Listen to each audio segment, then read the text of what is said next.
Hey, what's up? So, disclaimer, I know nothing about American football.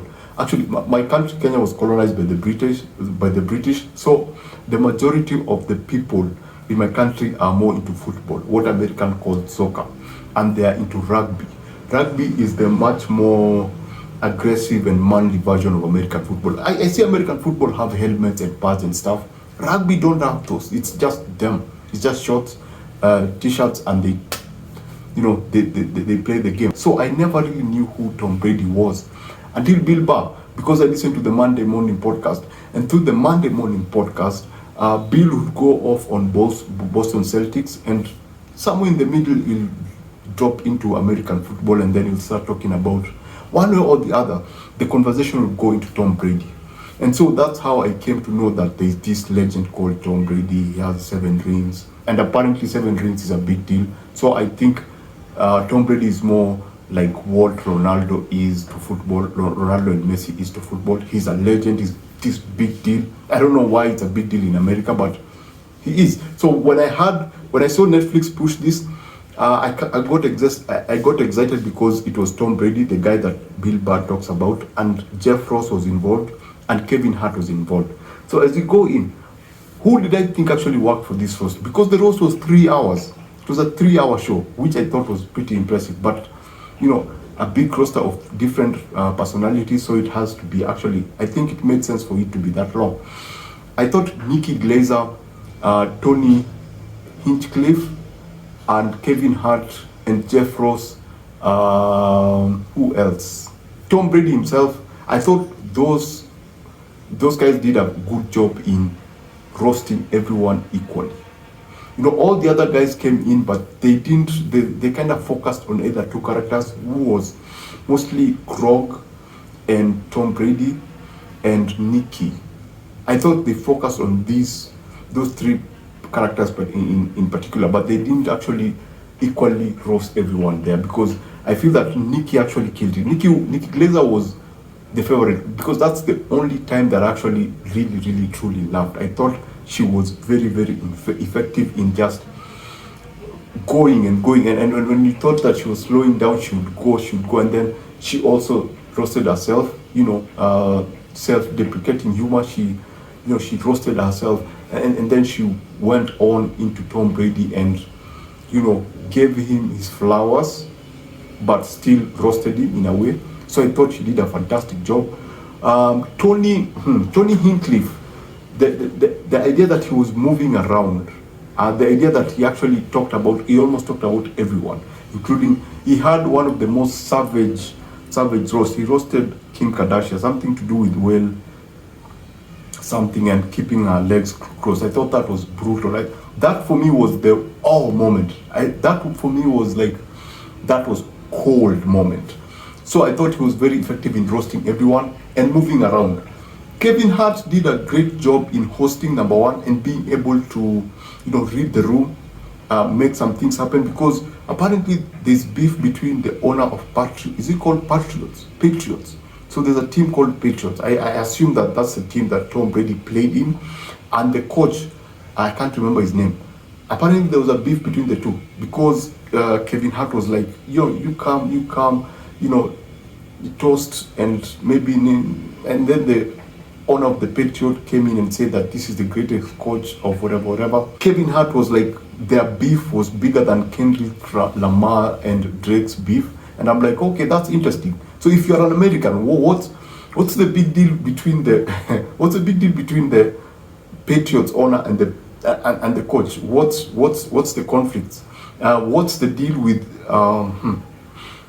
Tom Brady owning Raiders? Those are some of the things that I was like, okay, I don't get what's happening. But if you go on social media, you'll also see clips saying that Kim Kardashian got roasted, and they only cut that clip very early on. I thought she handled herself very well. I thought that she was able to, win the crowd over in a very subtle way. I believe that if you watch the whole thing, you'll understand that she was able to win the crowd over after a few seconds, because she brought in a joke about how Tom Brady reminds her of her stepfather. And you know what happened to her, the evolution of her stepfather. So I thought that was pretty cool. Social media just focused on the idea that she was booed at the beginning, but there's another chunk.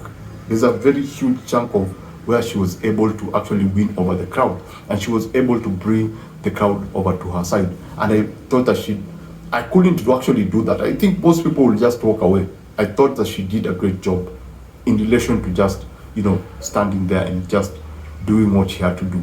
The other thing that I really like, apart from Jeff, I like Jeff Ross.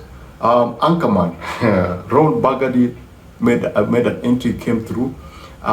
His roast was not good. I like the fact that Will Ferrell was able to stay in character and just remind us of what makes that character awesome in relation to the world that we live in. I thought that was pretty cool. Ben Affleck made an entrance, but Ben Affleck was more of storytelling. His roast, in quotes, was more of those jokes that are based on storytelling. So I was like, yeah, it's okay, but it doesn't sit well. I thought that they would have brought him much earlier, but I was like, yeah, it's okay. I don't know why people were shitting on this guy called Gronk. What's up with that guy? Because everyone who came in was making fun of him, saying that he's actually slow, saying that Kevin Hart was like, you should read the teleprompter well. He doesn't know how to read. Is it that he's a slow guy? What's up with that? Because I don't understand what the big deal with the guy is. I know he came on, and when he came on, I thought he was a pretty interesting dude. He seems like one of those carefree spirits who will just go with anything. He seems like a fun person. He seems like a gentle giant who's always smiling, who's always looking up and getting excited by everything. He just looked like a happy dude. I don't understand why people were like all up on his case. Everyone who came on stage would always point him out. I was like, okay, I don't understand what the big deal is. The other thing that I actually liked, and most people I think will enjoy, is the teleprompter. They were so self-aware that the teleprompter was a part of the show. You could actually see them acknowledge that there was a teleprompter. That's number one. Number two, every time it went to particular characters, you could actually see the teleprompter at the back. The teleprompter was a huge part of the show, and they didn't try to hide it, because even there were moments that they were like, you need to bring that back. Kevin would go like, yeah, bring that back, I need to read that the way it was meant to be read or something. But I like that fact that they were self-aware enough not to try to lie to us, because sometimes it was clear when, especially with the coach and the owner of the Patriots, that they were reading from somewhere, because they would have that awkward look into space and then tell the joke and then get that they were telling that joke and then flow back into it. So those, I like that moment. But generally, Tom Brady, when he came on, I had a feeling that he treated everyone like a sportsman, including the viewers, because his roasts were more sports-based and, massaging his own ego, talking about how awesome he is. Now, I don't know how awesome he is, but hey, he's as a big deal as his people claim that he is. I don't understand why he would do this, because this will damage, they were roasting him, talking about how his wife how he was cheated on by his wife through a kung fu karate instructor. Some things I don't think I can stomach them, because wow, they were really going hard on his relationship. They were really going hard on the fact that he was a bachelor. They were really going hard on him, on the fact that he was the owner of the Raiders. So yeah, for him to actually have the guts to actually come out and be roasted, I thought that was pretty cool. I thought that was something commendable. Now, the other thing that I absolutely liked was the fact that they didn't hold back. This was not PG-13 or PG-16. It was more of R-rated. The jokes were everywhere. The jokes were dark. The jokes were dirty. The jokes were, everyone was open. It's something that you don't see in this community today, because everyone is so safe. Everyone wants everything to be sanitized. Everyone wants clean comedy, which is not supposed to exist. I like the fact that these comedians were given the space. Andrew Schulz was given the space to actually, give those uncomfortable jokes. There was Bert, and is he called Segura, a very controversial comedian, and they had this screen and they went into some really racist humor, and I thought they were pretty cool. The fact that they were allowed to actually do it was pretty cool, and the fact that they actually did it without all this need to tried to stay on track within a certain narrative. I thought that was pretty cool. I truly just enjoyed that. I enjoyed the fact that there were some really uncomfortable jokes that on a normal day you wouldn't see them on Netflix. And they'll go like, we are not touching that. No, we are not touching that. We need this to be clean. We are not touching that. So that was pretty cool. Now, the one thing that I did not like, the one thing that bothered me about this show, the one thing that really disturbed me, it's not even the language, nothing.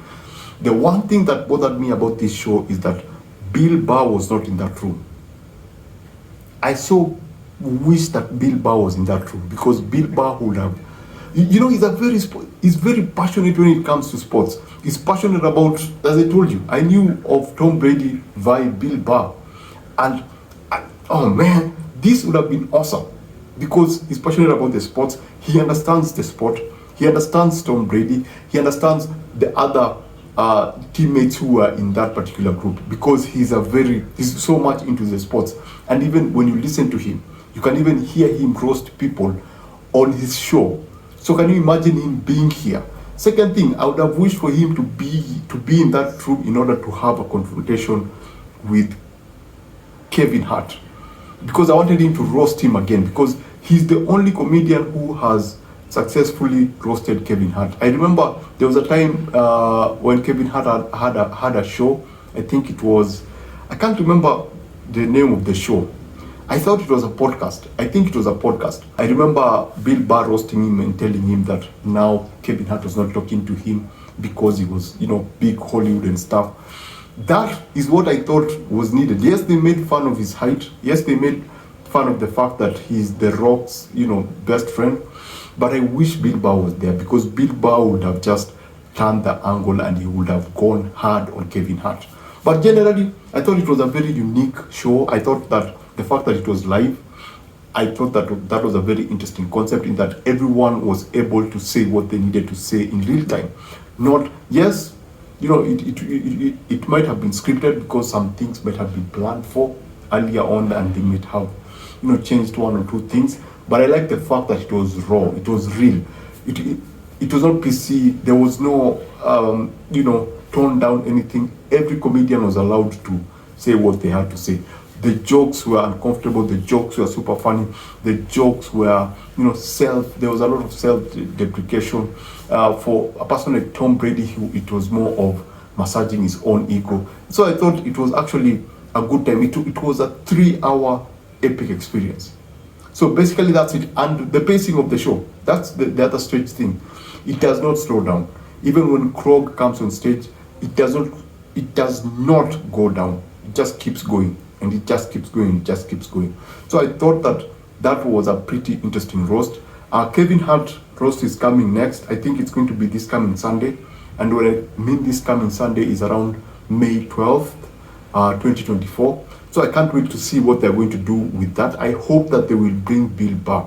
I really want to see that confrontation between Bill Burr and Kevin Hart, because I know Bill Burr will just go hard and will go dark on Kevin Hart.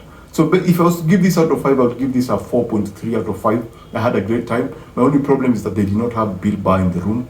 It was pretty enjoyable. It's comedy, like the old school comedy that we knew, stand-up comedy that we knew, where everyone was allowed to speak their mind. So basically that's it. Remember to always watch what you enjoy and enjoy what you watch. I shall see you on the next one.